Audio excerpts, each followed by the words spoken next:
The Abyss Order? This is the first I'm hearing of it. Thank you for your concern, but as far as I'm aware, it's been business as usual here in the village. Well, that's good to hear. Oh, also, you didn't happen to come across any clues about the missing villager while we were gone, did you? Someone's gone missing, you say? Who would that be? Huh?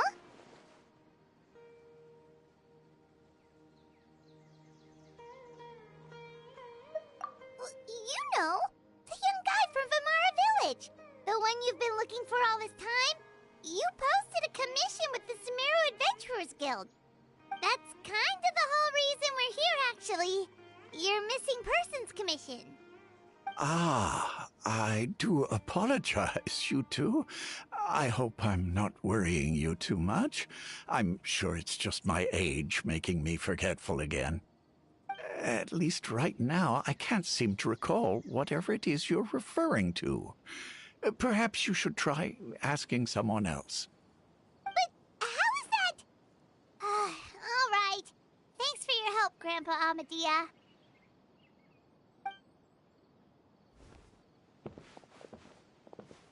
Something's definitely not right. We just talked to Grandpa Amadia about the missing villager. There's no way he could have forgotten all about him just like that. What do you think, Traveler? Could everyone's memories of the missing villager have been erased again? You're right. We should narrow down the possibilities first. Let's go ask someone else then.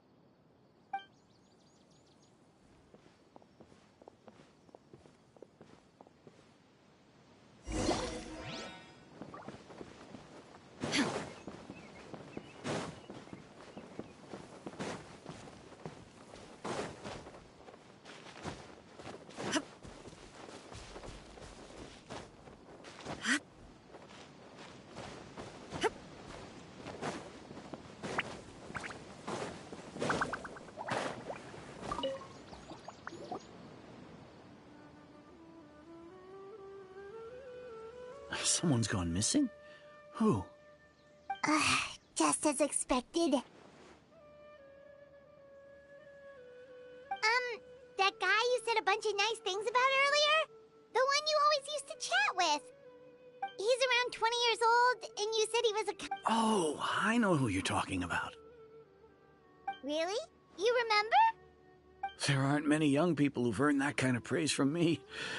If you're certain that's what I said, then there's only one person who fits the bill. No doubt about it. But why'd you say he's gone missing? Yeah, I just saw him leave the village. There was someone else with him, too. They couldn't have gone far.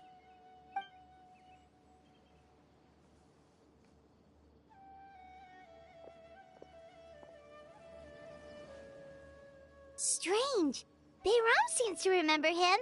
And apparently he just saw him? Do you think maybe it's not that there's something wrong with people's memories, but that we've somehow returned to a time before he went missing?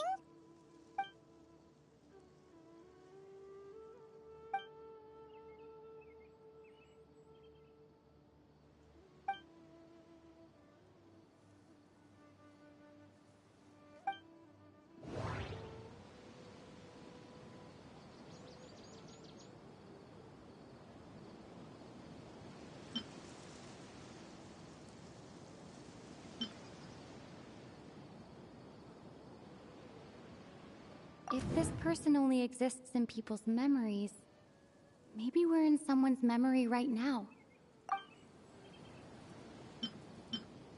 Right! Paimon totally forgot about the ley line disturbances. We're in someone else's memory. Just like how you entered your sibling's memory last time. That would also explain why we seem to be at a time before he went missing. It's a memory after all. Right. If he's someone who only exists in people's memories, then we're finally on the same turf. But didn't Bayron just say that he saw him leave the village with someone? Where should we go look for him? Who knows how long this ley line disturbance is gonna last? We might not have that much time, and we don't even know whose memory this is.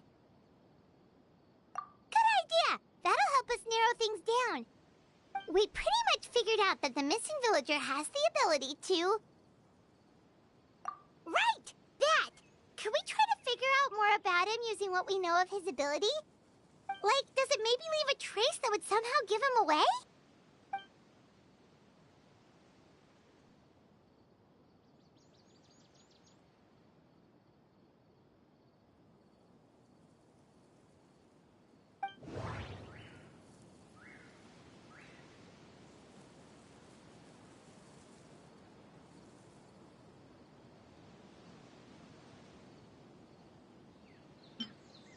If time was allowed to pass within the false memories, there's a higher chance they might conflict with someone's original recollection.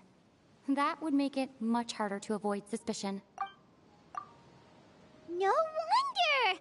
All this time and the sky hasn't changed a bit! That must mean time isn't passing! That's the tell of the fake memories! The implanted memories are basically taking place outside of the regular 24 hours of the day. If the memories included the regular passage of time, it would be easy for people to tell that something was off. Like there could be overlap or something. People might start to wonder why they remember doing two different things at the same time of day. That's why he makes sure the memories take place at a specific moment in time rather than over a period of time.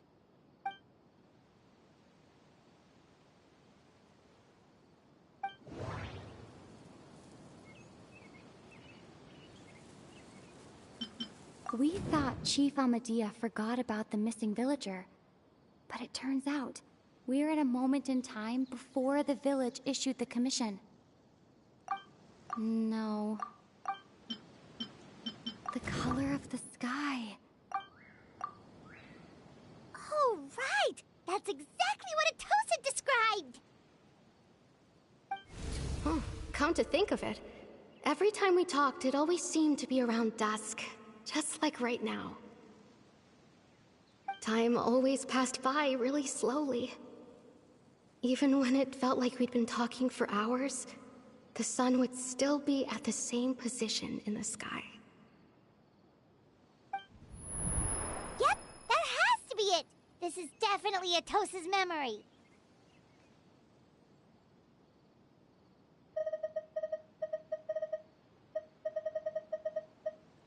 Yeah, that's where they'll be.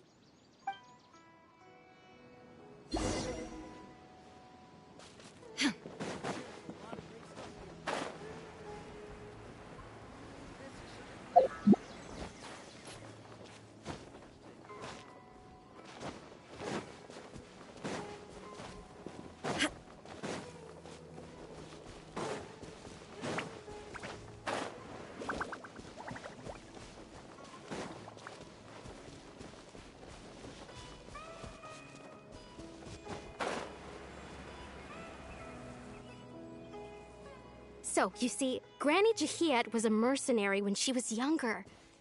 She just talks like that out of habit. She's not trying to scare the children on purpose. Oh, there I go again. Always talking about my own things. Do you maybe have anything you want to share? It's okay if you don't. You could also just talk about what you think of me? Oh, I think you're an incredibly strong and thoughtful young woman. You'll meet many amazing people and live a very happy life.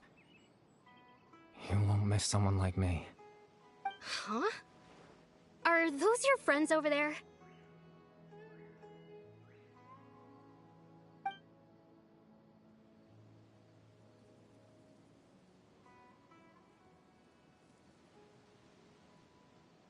Oh, right!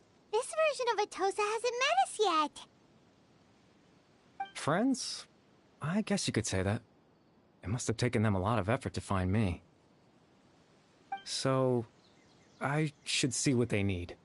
I'm sorry, Atosa. We'll have to continue this conversation another time. Another time, huh?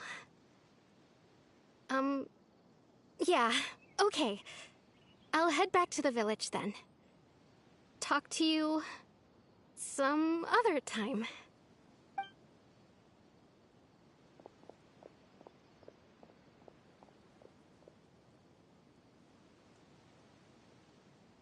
It's nice to see you, Traveler.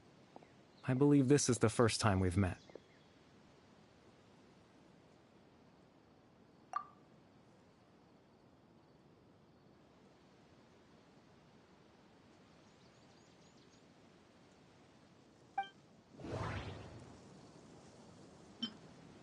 Born into abject sorrow. You're Caribert Alberic. Oh. You know me? That's quite the surprise. I don't believe I've met you before. Oh, I see. It was the memory, wasn't it? Your sibling's memory. You saw the me from back then. This is Atosa's memory. I came here to say goodbye to her. But I suppose I'll just leave her a message instead. Come, let's find somewhere else to talk.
I suppose you could call it the realm of my consciousness.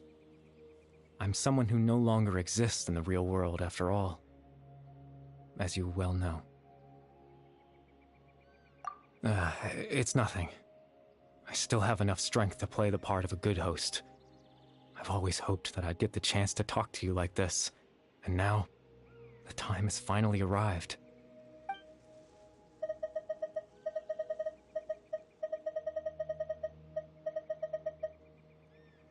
Extreme sorrow and pain.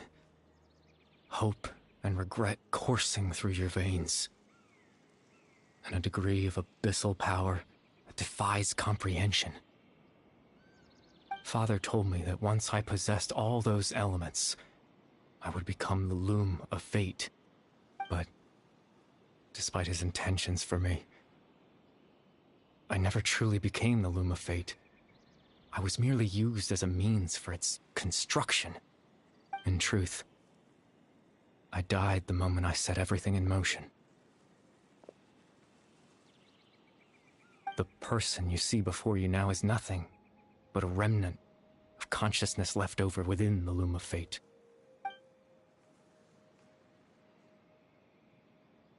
As for your question, the loom of fate is a device capable of weaving ley lines. In its primitive form, it can only be used to create and implant memories. But, as more of it is completed, its power becomes stronger and stronger, until finally, it has the power to weave real ley lines of its own. Once fully completed, the moment it gains the power to weave ley lines, it loses the lower-level ability to influence memories. But it also becomes a tool that can change the entire world.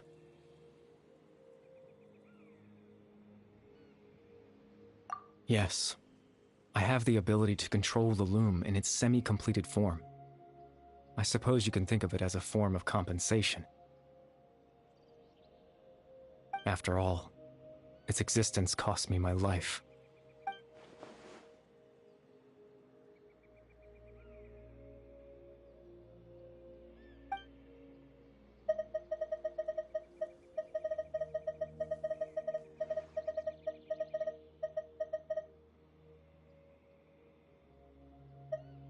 Ah, that. I was wrong to implant those memories. I'm sorry I caused so much trouble. Not only for everyone in the village, but for you as well.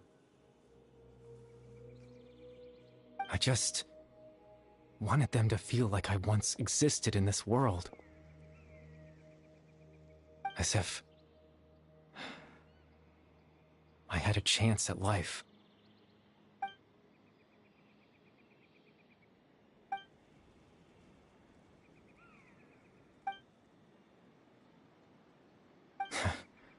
I know what you must be thinking. Why would I do something so meaningless? But I just couldn't accept it. I had to know what it would be like if I had my own life. What kind of person I would be. What other people would think of me. Chief Ahmadiyya, Baram, Granny Jahiyat, Atosa. What would it be like if I could live alongside them? No cataclysm, no curse. Just a quiet life in a peaceful village. I was curious, so I selfishly tried to have my own life. Even if that meant piecing together the version of myself that could have been. One memory at a time. I know it sounds stupid. After all, my life ended a long time ago. Any chance at living was stripped away from me when I was 8 years old. My consciousness left to mature in an illusory world of nothingness. Even the form you see before you was nothing but an invention based on my father's appearance. An imagined version of what I would look like if I had the chance to grow up.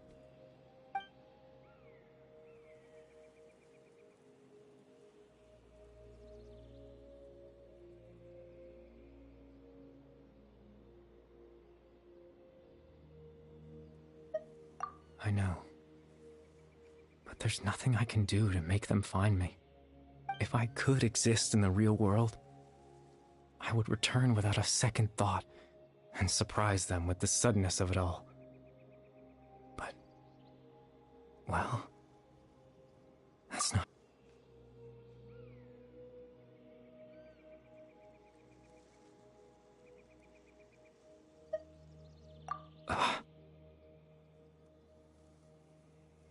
I know.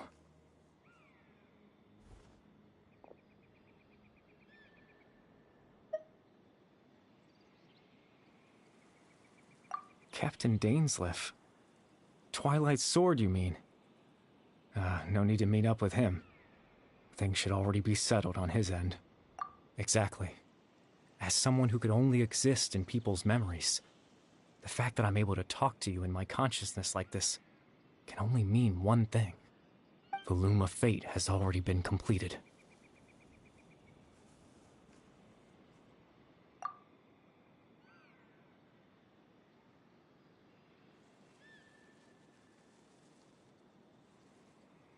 No need to worry about Captain Dainsleif. He's absolutely fine. The only reason he lost the eye was because I happened to guess exactly what he was planning. Captain Dainsleif has had the eye inside his body this whole time, hasn't he? His plan was to lure the Abyss Order to a false location, capitalizing on their pursuit of the eye in order to have the chance to confront the prince. He would then hand the eye to you, and tell you to take it away from that location. That way, Captain Dainsleif could accomplish his own goal and ensure the safety of the Eye all at once. A very thorough plan.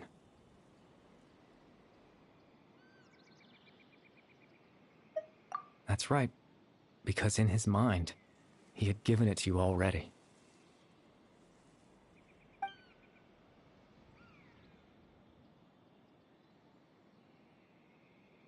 Before you two entered that false location. Traveler, wait. Hmm?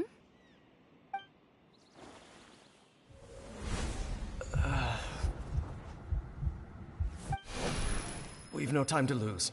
Let's head inside.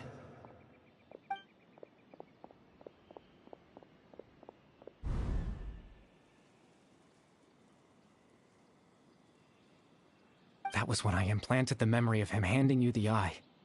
Given the tense situation at that time, Captain Dainsleif failed to notice anything out of the ordinary, and took that memory to be real. I'm sorry, Traveler, but I needed the Loom of Fate to be completed. And to do that, we had to retrieve the Eye.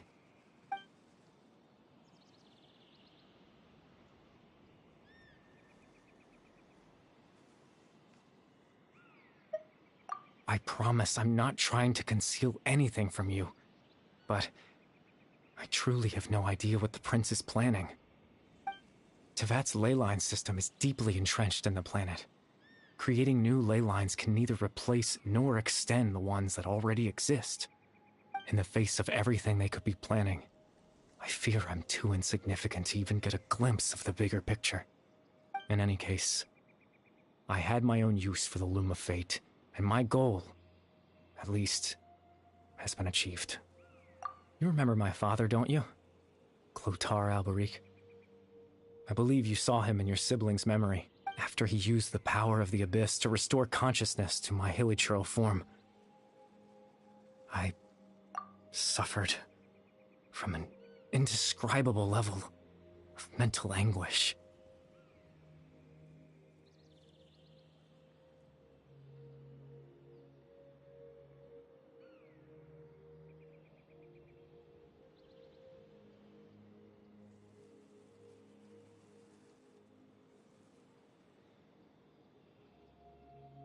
To comfort me, my father told me a story.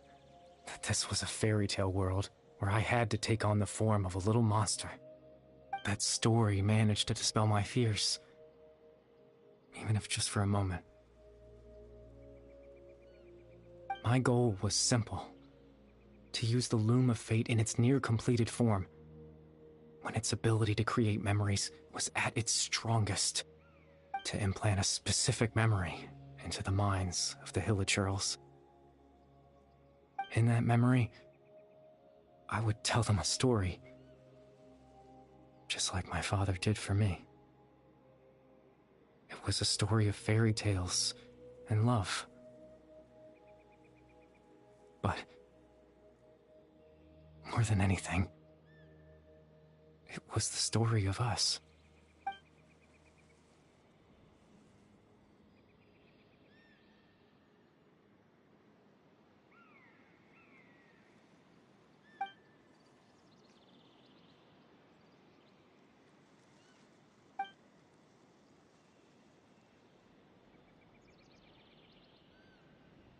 I can't change the world.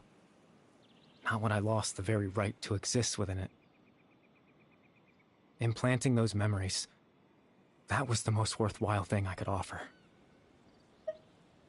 All that's left of my existence is a wisp of residual consciousness tied to the Loom of Fate. In truth, that trace of my consciousness should have dissipated long ago. My goal was the one thing that allowed me to hold on all this time. But now, the bedtime story is finished. And it's finally time to rest.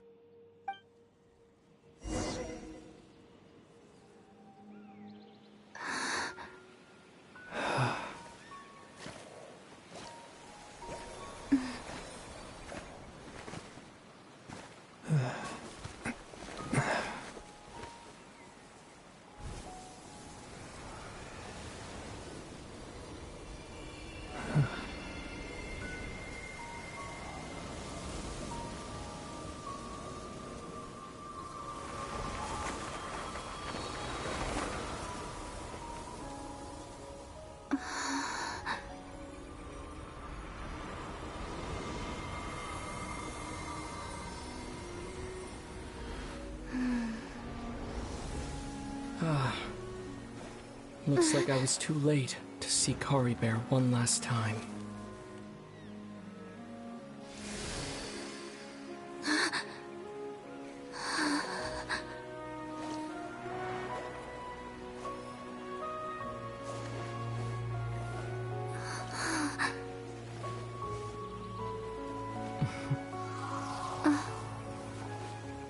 Kari Bear's consciousness is gone, and this space will soon disappear along with it. Neither of us belongs here. That's why we're not tangible. Were that not the case, I'd love to hug you too.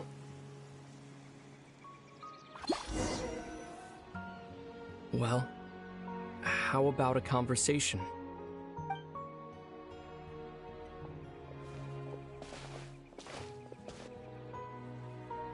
The chance to just stop and talk like this is certainly not easy to come by.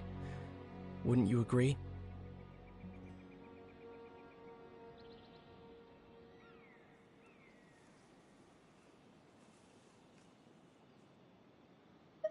That battle earlier was tough.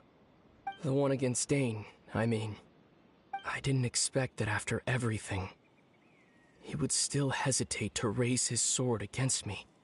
Were it not for that, perhaps I'd still be no match for the Twilight Sword. Even after 500 years. The Loom of Fate, huh? I still haven't found a way to utilize it to its full potential. But there's still time. Before the heavenly principles awaken. Yes, for 500 years now, ever since the cataclysm in Conria, there's been no sign of activity. Not long ago, you witnessed the Hydro Archon destroy her divine throne, yes? Such a flagrant disregard for the rules, and still Celestia took no action. I suppose that's proof enough of the heavenly principles situation. However, the heavenly principles will awaken. We just don't know when that will be, or what might trigger it. You could say that. Just look at Kari Bear. He was so pure and single-minded. The space we now find ourselves is a perfect representation of who he was. Quiet and peaceful. Even as a hilly churl, seeing the terrible sight within the mirror wasn't enough to taint his spirit. He brought comfort to the people of this world, even though he was denied the very right to be a part of it. So ask yourself this. Who was it that deprived him of that right to exist? Of course, that's only one example. My feelings about the heavenly principles are too complicated to explain in just a few words.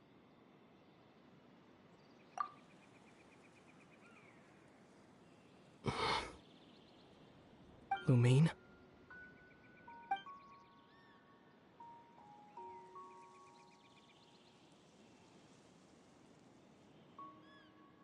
You're the only one in this world who calls me that. There's so much I wanted to ask you. But for some reason, I'm not interested in asking those questions right now. There's just one thing I have to ask. One thing I could never understand. Why? Why can't we continue our journey together?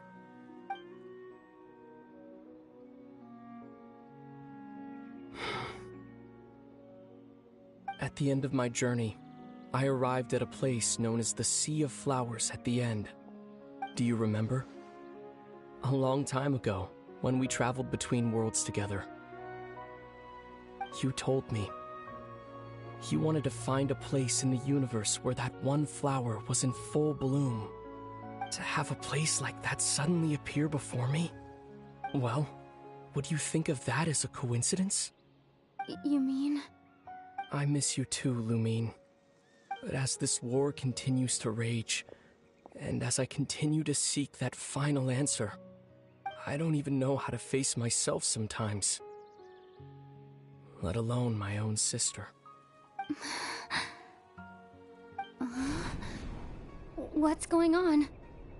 This space has lost its tether. I doubt it'll be able to exist much longer. In fact, aside from our ability to physically interact with each other, there's something else you should know about this space. With Kari Bear gone, we won't be able to remember anything that happened here. Everything in this space will be wiped from existence, including all memory of our reunion. You're only telling me this now?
Oh, Paimon woke up a little earlier than you, so Paimon will fill you in. The villagers said that they saw us sleeping near the village yesterday. They couldn't wake us up no matter how hard they tried, so they decided to just bring us back here. Oh, and Dane came by just now. It looked like he was injured. He didn't say anything, though. Just made sure that you were all right and left. Kinda seemed like he had a lot on his mind, but that's Dane for ya. Let's think for a second. We were in that memory, and we saw that guy you called Kari Bear. He was the missing villager that we've been trying to find, right? And after that, Paimon doesn't remember what happened.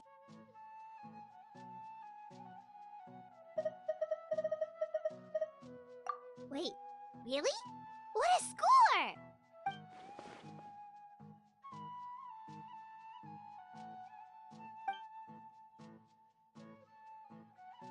Well, what happened after that?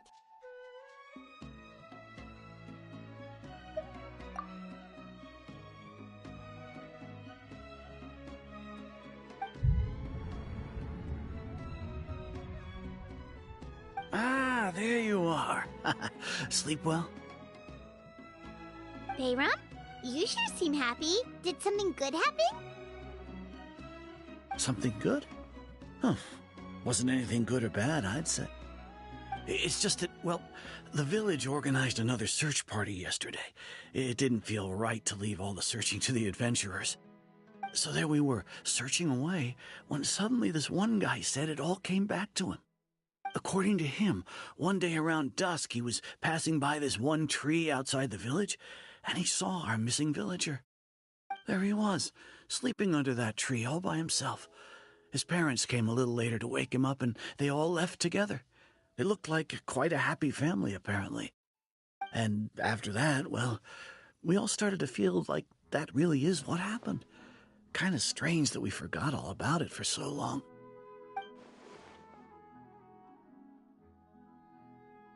Oh, and we also remembered his name, Kari Bear. Now, that's not a name you hear every day. Would have been helpful if we remembered it sooner.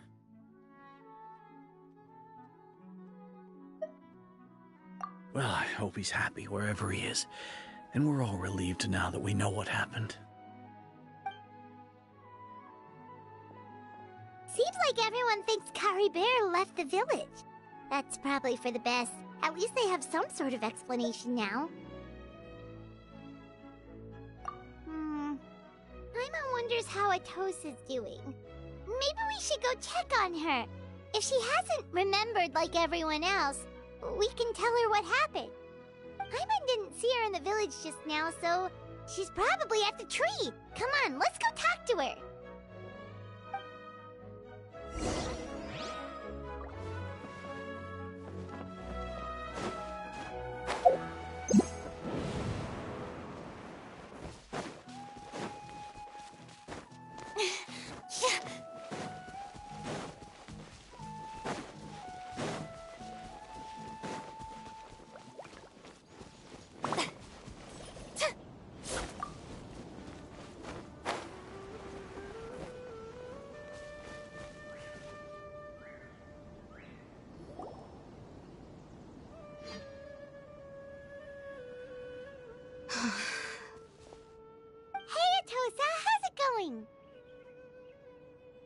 Oh, it's you two.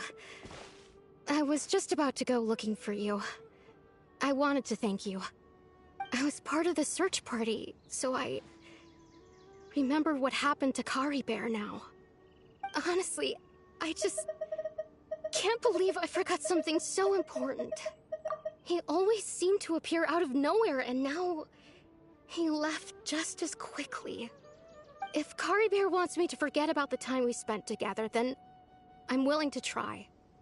I relied on him for a lot of things, but I'm sure with enough time, even the deepest of attachments can fade.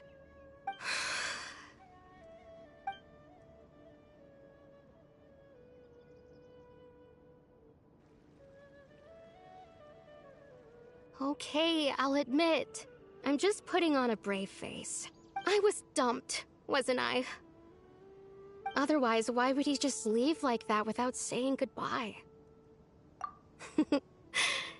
You don't need to comfort me. I'll be okay. It's just like Kari Bear said.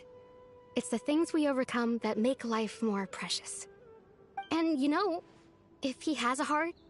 Anyway, thanks for all your hard work, you two. I promised I'd help Granny Jahiet with something, so I should head back. Goodbye! Well, that should be it, right? Everyone's lives can go back to normal now. Oh, right! Weren't you about to tell Paimon what happened after your conversation with Kari Bear?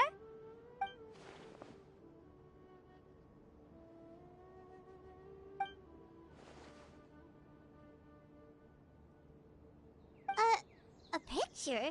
Where'd that come?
Ad Astra.